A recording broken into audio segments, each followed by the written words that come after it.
గురుగారు, కన్యా రాశి వారికి ఈ వారం ఎలా ఉండనుంది? కన్యా రాశి వారికి 4 గ్రహాలు యోగిస్తున్నాయమ్మ. సప్తమ చంద్రుడు, 9లో గురువు, అష్టమ శుక్రుడు, 6లో శని. అదృష్ట యోగం బ్రహ్మాండంగా ఉంది. చక్కని మనోబలంతో విజయాలు సాధించండి. అనుకున్నది పూర్తయ్యే వరకు కృషిని కొనసాగించండి. నిరుత్సాహం ఉండరాదు, ఉత్సాహం తగ్గరాదు.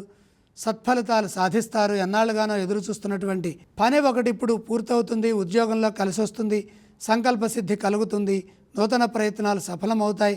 తగినంత ప్రోత్సాహం లభిస్తుంది. ప్రశంసలుంటాయి. మిత్రుల సహకారంతో అవరోధాలు తొలగుతాయి. లక్ష్యాన్ని త్వరగా చేరుతారు. ఒక ప్రణాళికాబద్ధంగా చేసే పనుల్లో ఫలితాలు సానుకూలంగా ఉంటాయి. ఆర్థిక విషయాలు అనుకూల ఫలితాలను ఇస్తాయి. ఆర్థికపరమైన అభివృద్ధి గోచరిస్తుంది. మన దగ్గర ఉన్న ధనాన్ని జాగ్రత్తగా పొదుపుగా ఉపయోగించుకోవాలి. ఎందుకంటే మొహమాటంతో ఖర్చులు పెరిగే అవకాశం ఉంది.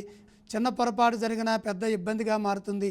వివాదాలకు దూరంగా ఉండాలి. ప్రారంభించిన పనులు త్వరగా పూర్తి చేయాలి. పనులు మధ్యలో ఆపవద్దు. చేస్తున్న పనిని మధ్యలో ఆపితే ఆత్మవిశ్వాసం సన్నగిల్లుతుంది. పని పూర్తి చేయాలి అంటే ఉత్సాహం అవసరం. ఆ దిశగా అడుగులు వేయండి. ఆత్మవిశ్వాసంతో మీ బాధ్యతలను మీరు పూర్తి చేయండి. వారాంతంలో శుభవార్త వింటారు. వీరు ఏ స్తోత్రాన్ని పఠించాలి? కన్యా రాశి వారు తప్పనిసరిగా ఇష్టదైవాన్ని స్మరించాలి. ఈ రాశి వారు ఏ ఆలయాన్ని సందర్శించాలి? సూర్యనారాయణమూర్తిని దర్శించాలి. కన్యా రాశి వారు ఏ విధానం చేస్తే మంచిదంటారు? అష్టమంలో సూర్యుడున్నాడు. సూర్య ప్రీతిగా గోధుమలు దానం చేయడం చాలా మంచిది.